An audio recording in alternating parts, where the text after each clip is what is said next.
Boa noite. Na pessoa do Renato, eu cumprimento a todos os presentes, corroboro as palavras que foram faladas pelo Thiago Lezan, pelo Leonardo, até então meu também adversário aqui para o próximo pleito eleitoral. Não vou delongar para não ocupar muito nosso tempo, então eu vou focar nos pontos que ainda me incomodaram, apesar de eu parabenizar bastante essa mudança do estatuto.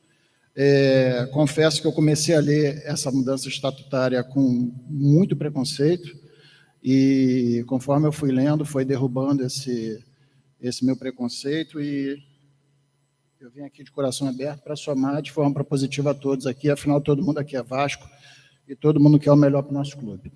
Então vamos lá, duas coisas me incomodam bastante, Renato, e eu queria que vocês adotassem com bastante atenção, e é logo no início, o artigo 1º e o artigo 2º, quando a gente trata de extinguir unidades administrativas do clube e extinção do Colégio Vasco da Gama por parte do Conselho. Eu acho que isso é inadmissível. Eu acho que isso deve ser feito uma GE, que seja para que seja tratado isso. Artigo 10º, item 9, eu gostaria que vocês pensassem em colocar dias corridos, já que vocês estão colocando o sócio no recadastramento, que tem que ter dias corridos para o retorno, então que o Vasco também use uma ferramenta de e-mail que tenha a comprovação de abertura do e-mail, porque tem muito e-mail de vocês que cai na spam. Então o cara não pode ser punido porque não teve o comunicado do Vasco, assim como vocês, advogados, vocês têm às vezes a comunicação via R, cabe a nós também termos a comprovação do e-mail por ferramentas que hoje são comuns, né? O próprio Gmail, você tem a confirmação do e-mail. Artigo 95, parágrafo 5º, tirar a palavra híbrida. Essa confusão que acontece no processo eleitoral, eu audito eleições há, quase 20 anos, e sou da área de TI, híbrido é um conceito totalmente diferente do que foi adotado aqui. Aqui foi adotado uma eleição 100% web, online. Se você vai votar num servidor, no calabouço, se você vai votar na casa, no celular, aí é questão sua de conforto seu. Mas a eleição é 100% web. Então, a gente tem alguns tópicos que vocês falam de validação por biometria, então a gente tem que alinhar isso para que não gere qualquer tipo de abertura para um processo.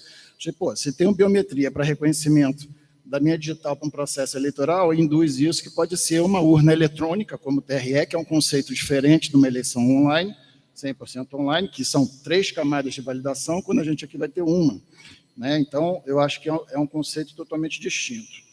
Então, eu pediria que corrigisse esse conceito de híbrido, que aí vai acabar essa novela de tudo que é vascaíno, programas, etc., que questionam o fato de uma eleição híbrida. Artigo 113, número 22, eu acho que não cabe ao Conselho Deliberativo, se eu não me engano, isso aqui é a parte de decisão de venda de ações do clube. Eu acho que também deveria. Eu acho que tudo que tem a ver com o patrimônio do clube tem que ser aberto para a votação geral. É o que eu penso, tá? Então, sem querer ser muito generalista, né? Aí a gente vê, quando eu comecei a ler a reforma do Estatuto, a proposta de reforma do Estatuto, eu vi os pontos positivos de vocês e os pontos frágeis de vocês. Então, eu vi que foi muito carregado aqui a parte da parte fiscal, da parte do Comitê de Integridade, onde, no meu entender, e olha que eu participo aí de algumas assessorias a presidentes de instituições grandes, autarquias federais e tal, isso é perigosíssimo, porque na situação que a gente tem hoje do Vasco, que a gente não tem o futebol, onde a gente tem que ter uma criatividade fora do contexto, para que as sedes sejam atrativas, para que a gente possibilite recursos para comprar outras sedes, para tornar os sócios mais cativados a gente. A gente tem que dar mais oferta para a gente ter mais sócios. Não adianta eu pedir, por favor, se associe ao Vasco, que o cara não vai sair da Barra da Tijuca para ir para São Januário para não fazer nada, a não ser ir no Arthur comer.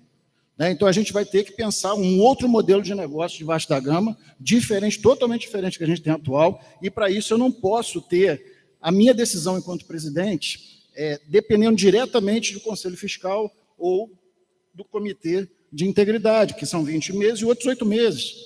Para mim, 6 meses é mais do que o suficiente para que seja aprovada a prestação de contas do exercício anterior.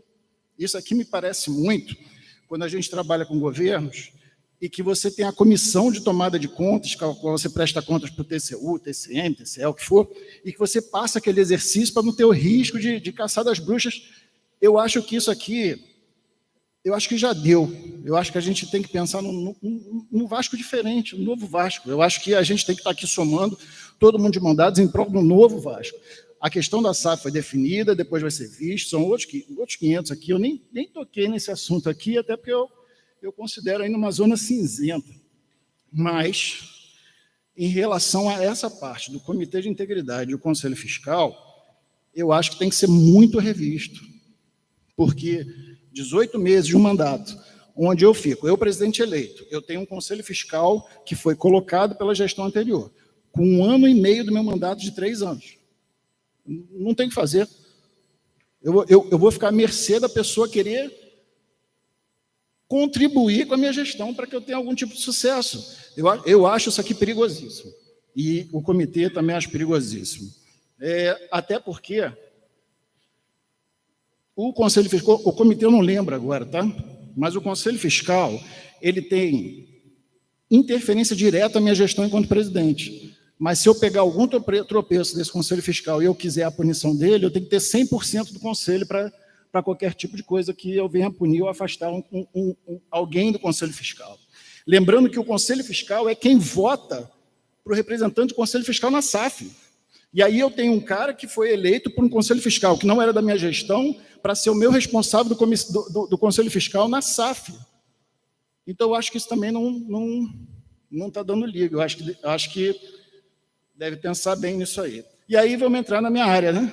A área do sistema eleitoral, que eu acho que primeiro a gente tem que partir para pensar de fato em ter uma eleição justa e perfeita, pelo menos a primeira vez na história do Vasco. Eu não conheço uma eleição do Vasco que não tenha tido um tipo de novela, um tipo de litígio. Eu, pelo menos, não sou candidato querendo partir para qualquer tipo de agressão, ou qualquer tipo de ofensa, ou qualquer tipo de litígio contra o Vasco da Gama, ou contra qualquer adversário meu. A nossa campanha está sendo propositiva, é propositiva, eu quero que ela seja a partir de já. Então, o que eu penso é o seguinte: precisamos fazer um trabalho de auditoria na base de dados. Beleza, vamos esperar a definição disso para lá em setembro. É inviável. Eu não tenho como fazer uma comprovação de vida em setembro, outubro. Eu preciso fazer agora. Quem vai fazer isso agora? É o Vasco? Beleza, eu posso ajudar. Isso tem integrações com o governo federal para isso. Não precisa a gente gastar fortunas com isso, tá? Via Big Data, a gente pode conseguir a lapidação de toda a base de dados do Vasco. Isso não é mágica, não. Isso, todos os bancos do Brasil fazem isso hoje, inclusive o nosso BNDES.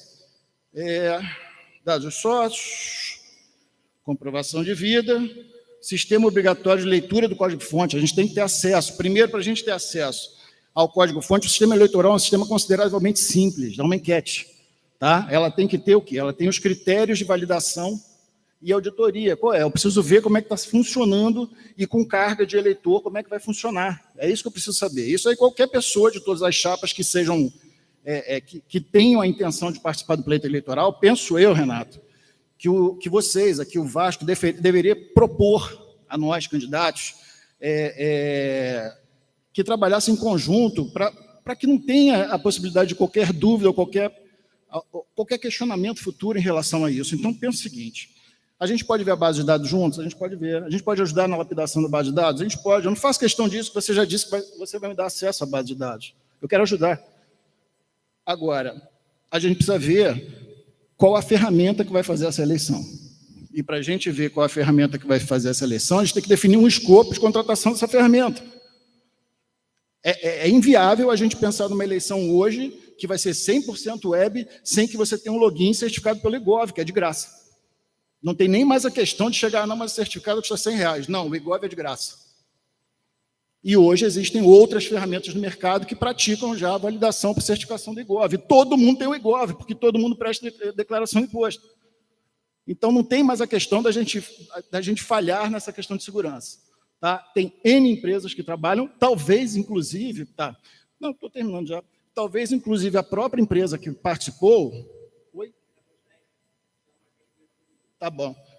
Obrigado. Talvez a empresa que tenha feito o processo, hoje, ela já tenha também a parte da certificação Vigov. Então, não é nada fora do... Não é nada absurdo, não é nada extraterrestre que eu estou pedindo aqui. É isso. E, do mais, agradecer a oportunidade. Infelizmente, como falou, vazio, né? O vascaíno reclama pra caramba, mas não participa, é omisso na decisão do clube, na minha opinião, deveria participar mais, principalmente os sócios e principalmente os conselheiros. Conselheiros aqui deveria estar cheio de conselheiros, na minha opinião, e não está.